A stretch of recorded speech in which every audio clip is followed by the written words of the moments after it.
घर अशी जागा आहे जी कितीही आवरली, कितीही स्वच्छ केली तरी ती वारंवार अस्वच्छ होतेच. तर त्यासाठी आपल्याला एक रुटीन फॉलो करावं लागतं. तर हॅलो, हाय, नमस्ते. मी अंकिता आणि तुमचं अगदी मनापासून स्वागत करते आपल्या यूट्यूब चॅनल स्मार्ट टिप्स मराठीमध्ये. व आजच्या व्हिडिओमध्ये मी तुमच्यासोबत काही अशाच छोट्या छोट्या टिप्स अँड ट्रिक्स शेअर करणार आहे. हे तुमचं घर नेहमी क्लीन अँड ऑर्गनाइज ठेवण्यात मदत करेल. चला तर मग कुठलीही वेळ न घालवता व्हिडिओला सुरुवात करूया.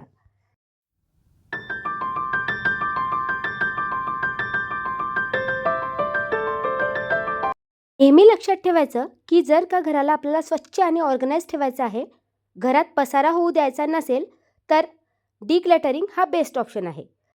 तर गेल्या 2 दिवसापासून या टी व्ही कॉर्नरकडे मी बघती आहे आणि यावर खूप जास्त पसारा झालेला असतो. कारण या खालचे जे 2 ड्रॉवर आणि एक अलमारी नियाला दिलेली आहे, तिचे जेवढेही पेंटिंगशी रिलेटेड सामान आहे, इवन बुक्स देखील याच अलमारीमध्ये स्टोअर केलेले असतात. तर तिला मी सवय घातली आहे की पेंटिंग झालं की सगळं सामान या ड्रॉवरमध्येच ठेवायचं, जेणेकरून टीव्ही टेबलवर पसारा होणार नाही. पण झालं असं की त्या ड्रॉवरमध्ये सामान ठेवायसाठी तिला जागाच होत नव्हती, कारण भरपूर वस्तूंचा पसारा झालेला होता. मग अशा वेळेस डिक्लेटरिंग हा बेस्ट ऑप्शन आहे. त्यामुळे महिन्यातनं एकदा तरी मला जेव्हाही त्या टीव्ही टेबलवर पसारा दिसतो, तेव्हा माझ्या नेहमी लक्षात येते की त्या ड्रॉवरमध्ये आणि त्या अलमारीमध्ये पसारा झालेला आहे. मग अशा वेळेस माझं एकच काम असते, तो ड्रॉवर त्याचबरोबर अलमारीमधल्या जेवढ्याही अनयूज वस्तू आहे, मीन्स बिनकामाच्या वस्तू आहेत, त्या फेकून द्यायच्या व ज्या आवश्यक वस्तू आहेत त्या व्यवस्थित ऑर्गनाइज करून ठेवायच्या.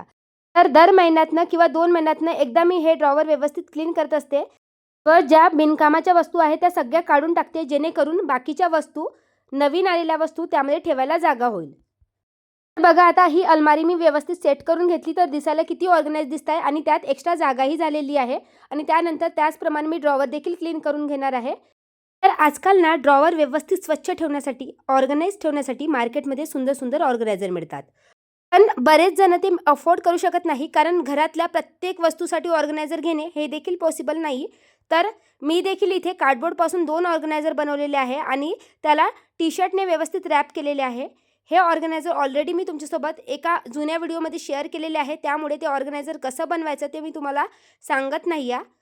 त्यानंतर नेहमी लक्षात ठेवायचं, जर का कमी मेहनतीत आपल्याला घर स्वच्छ करायचं असेल, तर कुठलीही वस्तू असेल त्याच्या बेसला एखादी कॅबिनेट मॅट टाकायचा. तर मी काय केलं की माझ्याकडे काही जुने बॅनर्स होते. तसं तर मी जे ट्रान्सपरंट मॅट असतात ते मार्केटमधून काही विकत घेतलेले आहे, पण त्या महागड्या असतात, प्रत्येक ठिकाणी टाकणं पॉसिबलही होत नाही. तर हे जे आपले ॲडव्हर्टायझिंगचे बॅनर असतात ना, तर तेच कट करून मी या ड्रॉवरमध्ये टाकलेले आहे. बघा, व्हाईट कलर असल्यामुळे दिसायलाही छान दिसतो आहे.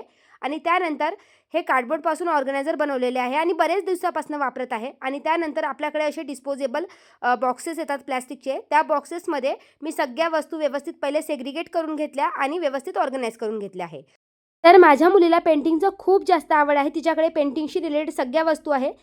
पण जर काय या वस्तू मी डायरेक्टली त्या ड्रॉवरमध्ये ठेवल्या असत्या, तर सगळ्या मिक्सही झालेल्या असत्या आणि ड्रॉवरही ऑर्गनाइज दिसलं नसतं. त्यामुळे या सगळ्या वस्तू मी अशा प्रकारच्या प्लास्टिकच्या ट्रान्सपरंट डब्यामध्ये व्यवस्थित ऑर्गनाइज करून ठेवल्या, जेणेकरून तिलाही जेव्हा कुठलीही वस्तूची गरज असेल वेळेवरही मिळेल आणि ड्रॉवर देखील दिसायला छान दिसेल. तर बघा, डिक्लटरिंग केल्यामुळे ड्रॉवरमध्ये किती एक्स्ट्रा स्पेस झालेली आहे आणि झिरो कॉस्टमध्ये आपलं ड्रॉवर देखील ऑर्गनाइज झालेलं आहे. जर तुमच्याही ड्रॉवरमध्ये असा पसारा होत असेल, तर असे झिरो कॉस्ट ऑर्गनायझर वापरून तुम्ही देखील आपल्या घरातल्या वस्तू ऑर्गनाइज करू शकता.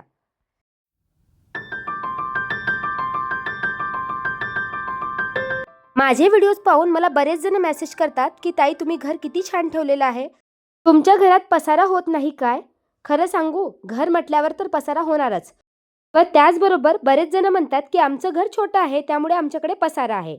मी तुम्हाला सांगू, कितीही घर मोठं असेल किंवा छोटं असेल, पसारा करणे आपल्यावर डिपेंड आहे.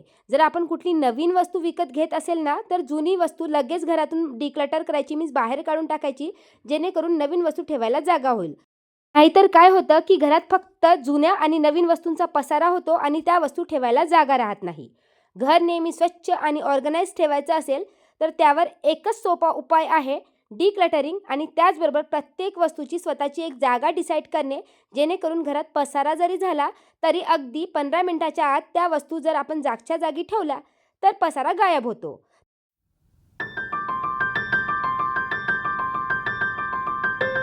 तर व्हिडिओत तुम्ही बघितलंच असेल, अगदी 4:30 वाजतापासून मी हे ब्लॉग शूट करायला सुरुवात केलेली आहे.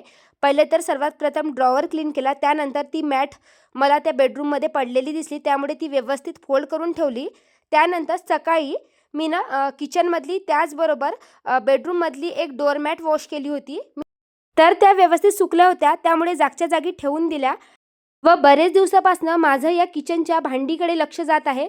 खूप जास्त काळवटलेले आहे बघा. रोजच्या घाईगडबडीत एवढं काही क्लीन करणं होत नाही आणि यामध्ये खूप जास्त अशी कीटण जमा झालेली आहे, घाण जमा झालेला होता. तर विचार केला की आज काही करून ही भांडी व्यवस्थित क्लीन करून घ्यावी. तर इथे मी ही भांडी काढून घेतलेली आहे. मी तुम्हाला कढई दाखवते. कढईचा जो मागचा बेस आहे तो देखील पूर्णपणे खराब झालेला आहे, मी जळालेला आहे, त्याचे कॉर्नर्स देखील खराब झालेले आहे.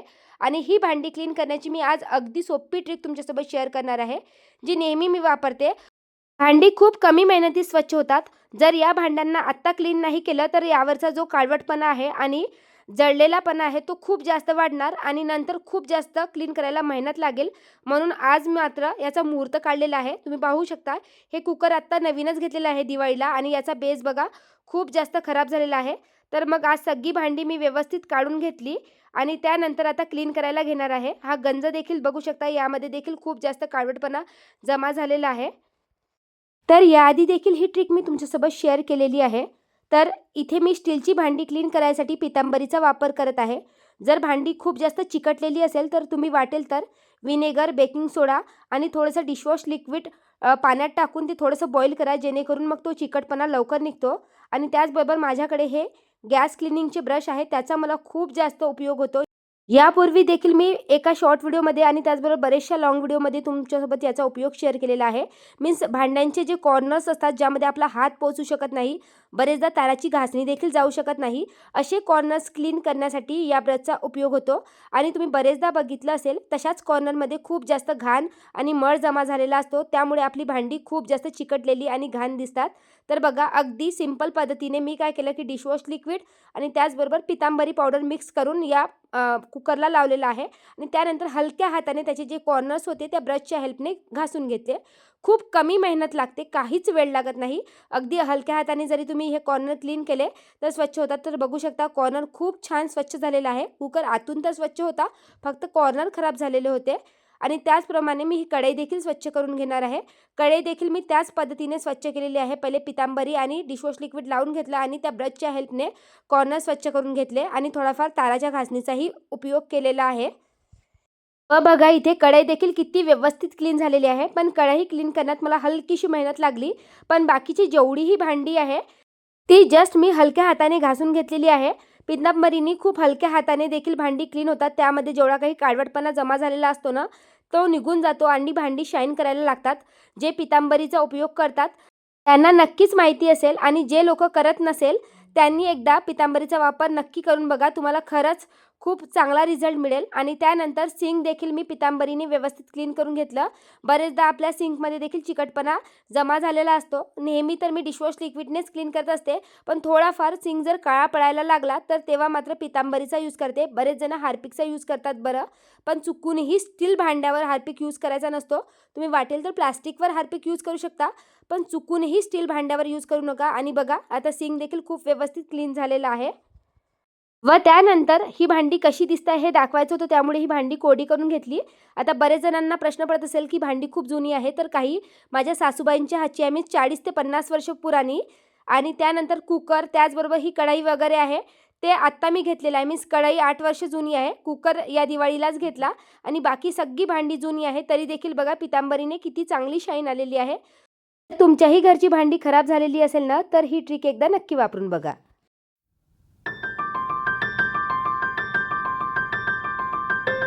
घराला स्वच्छ करण्याचं काम तर झालं, पण आपल्या पोटाचं काय?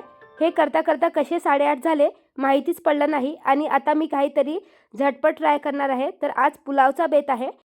विचार केला की तुमच्यासोबत पुलावची रेसिपी देखील शेअर करावी आणि स्वयंपाक करताना कुठली काळजी घेतली तर ओट्यावर पसारा होणार नाही हे देखील शेअर करणार आहे. तर आमच्याकडे अगदी फिक्कं जेवण बनवलं जातं, कारण माझे सासू सासरेही खूप फिक्कं खातात.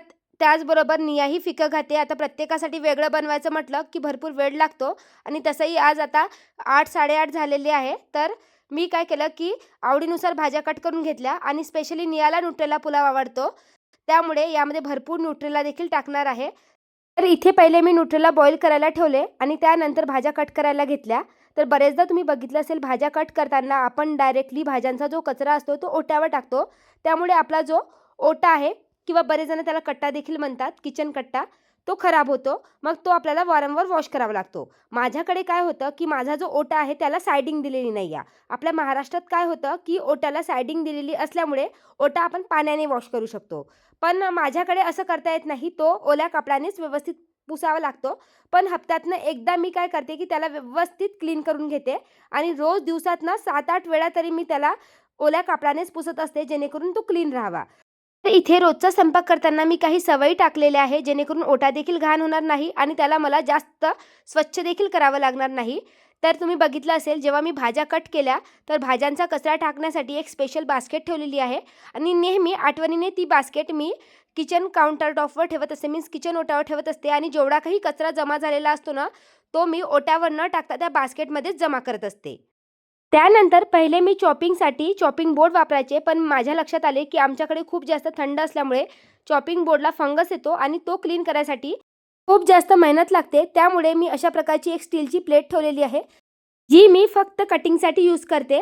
तुम्ही बघू शकता याला हलकेसे कॉर्नर्स असल्यामुळे जसं टमाटर वगैरे चिरलं तर त्यामधून पाणी निघतं, तर ते देखील बाहेर जात नाही आणि ओट्यावर सांडत नाही.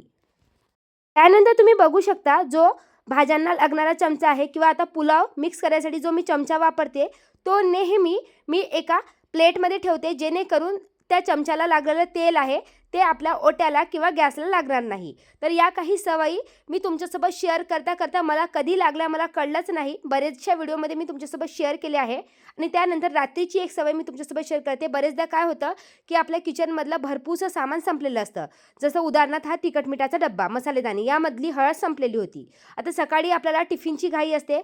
मग अशा वेळेस जर ती हळद आपण सकाळी फिल करत बसली तर त्यात आपला वेळही जातो आणि आपली चिडचिडही होते. मग अशा वेळेस जे काही तुमच्या किचनमधलं तुम्हाला वाटतं की उद्या त्याची गरज आहे, ते रात्रीच फिल करून ठेवा, जेणेकरून सकाळी गोंधळ उडणार नाही. तर बघा एवढा पुलाव बनवूनही माझ्या किचनवर जास्त पसारा झालेला नाही. थोडंफार तेल उडलेलं होतं, तर ते मी व्यवस्थित वाईप करून घेतलं. बघा आता ओटा स्वच्छ झालेला आहे. आता जेवण झाली, भांडी वॉश केली की थोडाफार ओटा व्यवस्थित पाण्याने पुसून टाकला तरी देखील क्लीन होतो.